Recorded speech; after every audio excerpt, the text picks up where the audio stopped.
அனைவருக்கும் வணக்கம் மக்களே. இந்த ஒரு வீடியோவில் நம்ம பார்க்க போகிறது என்னென்னா, அடுத்ததாக அரசு துறையிலிருந்து அதிரடியாக வந்திருக்கக்கூடிய ஒரு சூப்பரான அருமையான வேலைவாய்ப்பை பற்றி தான் இந்த ஒரு வீடியோவில் தெளிவாகவும் துல்லியமாகவும் பார்க்க போகிறோம். அது எந்த துறை அப்படின்னு பார்த்தீங்கன்னாக்க, கிராம உதவியாளருக்கான வேலைவாய்ப்புக்கான நோட்டிஃபிகேஷன் சற்று முன்பு வந்திருக்கு. ஸோ இதுக்கு முன்னாடி நம்ம ஒரு வீடியோ போட்டிருப்போம், யாரெல்லாம் அப்ளை பண்ணலாம்னு சொல்லிட்டு. இப்போ வந்து என்ன பற்றி பார்க்க போகிறோம் அப்படின்னா, என்னென்ன எந்தெந்த மாவட்டத்துக்கு எவ்வளோ வேக்கன்சி கொடுத்துருக்குறாங்க, ஸோ யாரெல்லாம் அப்ளை பண்ணலாம், வேக்கன்சி இன்னமும் அதிகரிச்சிருக்கிறதாகவும் சொல்லியிருக்கிறாங்க. ஸோ அதை பற்றி தான் இந்த ஒரு வீடியோவில் நம்ம தெளிவாகவும் துல்லியமாகவும் பார்க்க போகிறோம். ப்ளஸ் வந்து பார்த்திங்கன்னா, அப்ளை பண்ணுறதுக்கு என்னென்ன டாக்குமெண்ட்லாம் வேணும், அதே மாதிரி என்றைக்கு டேட்குள்ளே இதை அப்ளை பண்ணணும், அப்ளிகேஷன் டேட் வந்துருச்சா வரலையா அப்படின்றத பற்றியும் தெளிவாக பார்க்க போகிறோம்.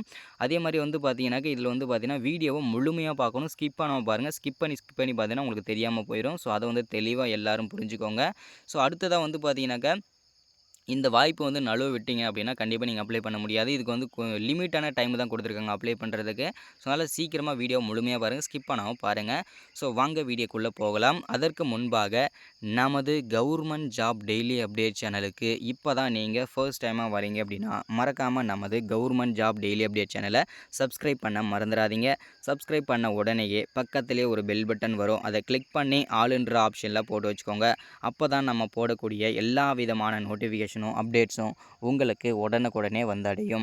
ஸோ அது மட்டும் இல்லாமல் வீடியோ பார்க்குற ஒவ்வொருத்தரும் மறக்காமல் ஒரு 5 பேருக்காவது நம்மளுடைய வீடியோவை ஷேர் பண்ணுங்கள். ஏன்னா எல்லாருக்குமே இந்த வீடியோவை தெரிஞ்சிருக்கும், நம்ம வீடியோ சேனலில் பார்க்குறது வாய்ப்பு கிடைக்காம இருக்கலாம். ஸோ முடிஞ்ச அளவுக்கு உங்கள் ஃப்ரெண்ட்ஸ், ரிலேட்டிவ்ஸ்க்கு, உங்கள் கான்டாக்டில் இருக்கிறவங்க எல்லாருக்கும் ஷேர் பண்ணுங்கள். ரெக்வெஸ்ட்டாக கேட்குறேன். ஸோ எல்லாருமே ஷேர் பண்ணுங்கள்.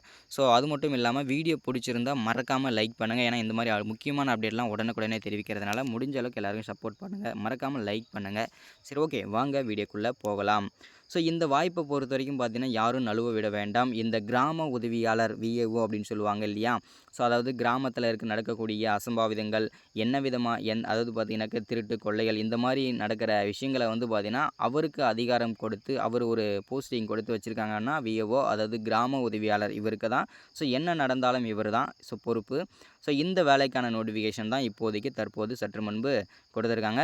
ஸோ இது நோட்டிஃபிகேஷன் முன்னாடியே வந்திருந்தது. இதுக்கு எவ்வளோ வேக்கன்சி, என்னென்ன மாவட்டத்துக்கு வேக்கன்சி வந்திருக்கு அப்படின்னு சொல்லிட்டு இது வரைக்கும் யாரும் சொல்லலை. ஸோ இப்போ வந்து நம்ம வந்து எந்தெந்த மாவட்டத்துக்கு எவ்வளோ வேக்கன்சி இந்த தடவை கொடுத்துருக்குறாங்க, ஸோ என்னைக்கு டேட்லேருந்து அப்ளை பண்ணலாம், ஸோ என்னென்ன டாக்குமெண்ட்லாம் இதில் வைக்க முடியும், ஸோ எப்போலேருந்து எப்போ வரைக்கும் அப்ளை பண்ணன்றதை தெளிவாக சொல்லிடுறேன். ஓகேங்களா? ஸோ இந்த கிராம உதவியாளர் வேலையை பொறுத்தவரைக்கும் கிட்டத்தட்ட வந்து 2300 வேக்கன்சி வந்து கொடுத்துருக்காங்க ஆல் ஓவர் தமிழ்நாடு ஃபுல்லாகவே. ஸோ இதில் வந்து வேக்கன்சியை பொறுத்த வரைக்கும் பார்த்தீங்கன்னாக்கா, அரசு துறை நிரந்தரமான ஒரு அரசு வேலை தான். இதில் வந்து யாருக்கும் சந்தேகம் வேண்டாம். ஓகேங்களா? ஸோ இதில் வந்து தெளிவாக கொடுத்துருக்காங்க பாருங்கள். தமிழகத்தில் காலியாக உள்ள 2299 கிராம உதவியாளர் பணியிடங்களை நிரப்புவதற்கு புதிய அறிவிப்பை தற்போது தமிழக அரசு வெளியிட்டது. நிறுவனம் தமிழ்நாடு வருவாய்த்துறை. ஓகேங்களா? ஸோ இன்கம் டேக்ஸ் ஆஃபீஸ்லேருந்து தான் இதை வந்து பார்த்தீங்கன்னாக்கா இந்த வேலைக்கான நோட்டிஃபிகேஷன் கொடுத்துருக்குறாங்க. ஸோ என்ன பணிக்கு அப்படின்னு பார்த்தீங்கன்னா, கிராம உதவியாளர் இந்த பணிக்கு தான் பார்த்தீங்கன்னா அதிரடியாக வேக்கன்சி வந்து வெளியிட்டிருக்காங்க. டோட்டலாக வேக்கன்சி வந்து 2299 வேக்கன்சி கொடுத்துருக்காங்க. ஆனால் இது வந்து கிட்டத்தட்ட 3500 வேக்கன்சி இன்க்ரீஸ் ஆகுவதாகவும் தகவல் கிடைச்சிருக்கு மக்களே. இன்னும் ஒரு மகிழ்ச்சியான தகவல். ஏன்னா வந்து பார்த்தீங்கன்னாக்கா, இது வந்து 2024 டு 2025க்கான நோட்டிஃபிகேஷன். ஸோ அதனால் இருக்கும்போது இந்த 2024 ஆல்மோஸ்ட் முடிய போகுது இன்னும் 2-3 மாதத்தில். ஸோ அதனால் 2025க்கும் சேர்த்து நாங்கள் இதை ஃபில் பண்ணிடுறோம் அப்படின்னு சொல்லிட்டு புதுசாக ஒரு பார்த்தீங்கன்னா அப்டேட் பண்ணலை இன்னும். இதில் வந்து பார்த்தீங்கன்னா 2299 வேக்கன்சி தான் கொடுத்துருக்காங்க. டோட்டலாக ஒரு 3500 வேக்கன்சி வருவதற்கான வாய்ப்புகள் நிறையவே இருக்குது இந்த கிராம உதவியாளர் பொறுத்த வரைக்கும். ஓகேங்களா? ஸோ இதில் வந்து ஒவ்வொரு மாவட்ட வாரியாக எவ்வளவு வேக்கன்சிலாம் நாங்கள் கொடுத்துருக்கோம் அப்படின்றத தெளிவாக இந்த இடத்துல சொல்லியிருக்கிறாங்க. அதை வந்து தெளிவாக பார்த்துருவோம். ஓகேங்களா? இதில் வந்து இந்த போஸ்டிங் வந்து இந்த வேக்கன்சி வந்து தற்காலிகமானது தான். இப்போ வந்து இப்போ 2299 வேக்கன்சி இருக்கு இல்லையா, அது வந்து 3500 வேக்கன்சி பக்கமாக வரும். அப்போ வந்து இன்னும் ஒவ்வொரு மாவட்டத்துக்கும் பார்த்தீங்கன்னா 10லேருந்து 15 வேக்கன்சி வந்து இன்க்ரீஸ் ஆகும். ஓகேங்களா? ஸோ அரியலூர் மாவட்டத்துக்கு வந்து 21 வேக்கன்சி கொடுத்துருக்குறாங்க. சென்னைக்கு 20 வேக்கன்சி கொடுத்துருக்குறாங்க. செங்கல்பட்டு மாவட்டத்துக்கு வந்து பார்த்திங்கன்னா 41 வேக்கன்சியும், கோயம்புத்தூர் மாவட்டத்துக்கு 61 வேக்கன்சியும், கடலூர் மாவட்டத்துக்கு 66 வேக்கன்சியும், திண்டுக்கல் மாவட்டத்துக்கு 29 வேக்கன்சியும், தருமபுரி மாவட்டத்துக்கு வந்து 39 வேக்கன்சியும், ஈரோடு மாவட்டத்துக்கு 141 வேக்கன்சியும், காஞ்சிபுரம் மாவட்டத்துக்கு 109 வேக்கன்சியும், கரூர் மாவட்டத்துக்கு 27 வேக்கன்சியும், கிருஷ்ணகிரி மாவட்டத்துக்கு 33 வேக்கன்சியும், மதுரைக்கு 155 vacancy, Mayiladuthurai 13 vacancy, Nagapattinam 68 vacancy, நாமக்கல்ல 68 வேக்கன்சி, பெரம்பலூருக்கு 21 வேக்கன்சி, புதுக்கோட்டைக்கு 27 வேக்கன்சி, ராமநாதபுரமுக்கு 29 வேக்கன்சி, ராணிப்பேட்டை மாவட்டத்துக்கு வந்து 43 வேக்கன்சி, சேலம் மாவட்டத்துக்கு சேலம் மாவட்டத்துக்கு 105 வேக்கன்சி, சிவகங்கை மாவட்டத்துக்கு 46 வேக்கன்சி, தஞ்சாவூர் மாவட்டத்துக்கு 305 வேக்கன்சி, தேனி மாவட்டத்துக்கு 25 வேக்கன்சி, திருவண்ணாமலை மாவட்டத்துக்கு 103 வேக்கன்சி, திருநெல்வேலிக்கு 45 வேக்கன்சி, திருப்பூருக்கு 102 வேக்கன்சி, திருவாரூருக்கு 139 வேக்கன்சி, திருவள்ளூருக்கு 151 வேக்கன்சி, திருச்சி மாவட்டத்துக்கு 104 வேக்கன்சி, தூத்துக்குடிக்கு 77 வேக்கன்சி, தென்காசிக்கு 18 வேக்கன்சி, திருப்பத்தூர் மாவட்டத்துக்கு 32 வேக்கன்சி, விருதுநகர் மாவட்டத்துக்கு 38 வேக்கன்சி, வேலூர் மாவட்டத்துக்கு 30 வேக்கன்சி, விழுப்புரம் மாவட்டத்துக்கு 31 வேக்கன்சி. ஓகேங்களா? ஸோ இதை வந்து தெளிவாக புரிஞ்சுக்கோங்க. ஒவ்வொரு மாவட்ட வரையும் தெளிவாக எவ்வளோ வேக்கன்சின்னு சொல்லியிருக்கிறாங்க. இந்த வேக்கன்சி இன்னமும் ஒவ்வொரு மாவட்டத்துக்கு ஒரு 10லேருந்து 15 வேக்கன்சி வந்து இன்க்ரீஸ் ஆகும். ஏன்னா வந்து பார்த்தீங்கன்னா இது 2024 டு 2025க்கான நோட்டிஃபிகேஷன்றதுனால இன்னும் வேக்கன்சி ஒரு 1000 வேக்கன்சிக்கு மேலே வந்து இன்க்ரீஸ் ஆகிறதுக்கான வாய்ப்புகள் ரொம்பவே இருக்குது. ஓகேங்களா?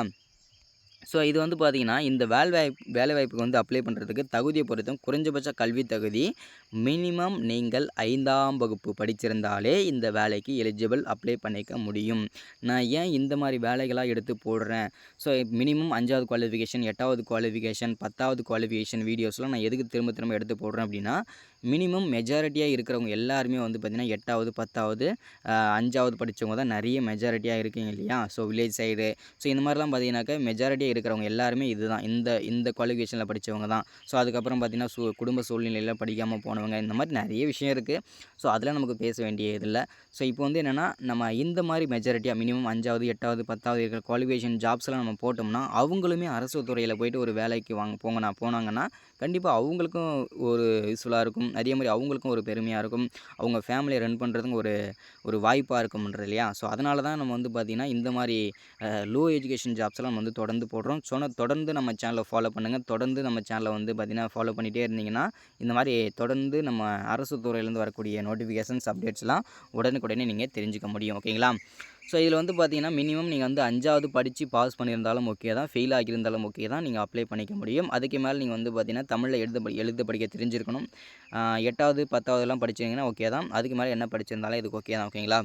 ஸோ அதே மாதிரி பார்த்திங்கன்னா சம்பளம் இதோட சேலரியை பொறுத்த வரைக்கும் பார்த்திங்கன்னா நமக்கு வந்து 11,000லேருந்து 35,000 வரைக்கும் இருக்கும் அப்படின்னு சொல்லியிருக்கிறாங்க. பதவி உயர்வு வந்து 10 ஆண்டுகளுக்கு பின்பு கிராம நிர்வாக அதிகாரியாக பதவி உயர்வு வழங்கப்படும்.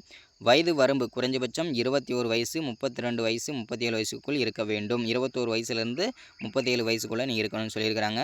தேர்வு செய்யும் முறை, அதாவது எப்படி செலக்ட் பண்ணுவாங்க அப்படின்னு பார்த்தீங்கன்னா, எழுத்து தேர்வு மற்றும் நேர்முக தேர்வு சான்றிதழ் சரிபார்க்கப்பட்டு அடிப்படையில் தகுதியானவர்கள் தேர்வு செய்யப்படுவர். பெற்றோரை இழந்தோர், ஆதரவற்ற விதவை, கணவரால் கைவிடப்பட்ட பெண்கள், விதவை வேலைவாய்ப்பு அலுவலகத்தில் பதிவு முன்னுரிமை அளிக்கப்படும்.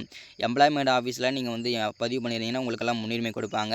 ஸோ ஆதரவற்ற விதவை, கணவரால் கைவிடப்பட்டவர் இவங்களுக்கெல்லாம் பார்த்திங்கன்னா முன்னுரிமை கொடுப்பாங்க. ஸோ இதெல்லாம் தெளிவாக வந்து கொடுத்துருக்காங்க பாருங்கள். ஓகேங்களா? ஸோ இதுதான் வந்து நமக்கு வந்து அப்டேட்டு கொடுத்துருக்கிறது. ஸோ இந்த கிராம உதவியாளருக்கு அப்ளை பண்ணுறதுக்கு அக்டோபர் முதல் வாரம் அப்படி இல்லைன்னா 2ஆம் வாரத்தில் அப்ளிகேஷன் ஃபார்ம் ஓப்பன் ஆயிரும். ஆன்லைனில் தான் இது அப்ளை பண்ணணும். அப்ளை பண்ணுறது எப்படின்னு சொல்லிட்டு அடுத்தடுத்த வீடியோ தொடர்ச்சியாக போடுறேன். அப்ளிகேஷன் ஃபார்ம் ஓப்பன் ஆன உடனே ஸோ இதுதான் இந்த இடத்துல நம்ம வந்து அப்டேட்டை கொடுத்துருக்கிறது. எந்தெந்த மாவட்டத்துக்கு எவ்வளோ வேகன்சி வந்திருக்குன்னு சொல்லிட்டு அப்டேட் கொடுத்துருவோன்னு சொல்லிட்டு இந்த ஒரு வீடியோ கொடுத்துருக்கிறேன். ஸோ ரொம்ப யூஸ்ஃபுல்லாக இருந்திருக்குன்னு நினைக்கிறேன். மறக்காமல் ஒன்ஸ் அகேன் நமது கவர்மெண்ட் ஜாப் டெய்லி அப்டேட் சேனலை சப்ஸ்கிரைப் பண்ணுங்கள். மறக்காமல் லைக் பண்ணுங்கள். மறக்காமல் ஷேர் பண்ணுங்கள். 5 பேருக்காகவும் நம்ம வீடியோவை ஷேர் பண்ணுங்கள். So thank you, welcome. அடுத்த வீடியோவில் மறக்காமல் சந்திக்கலாம். தேங்க்யூ.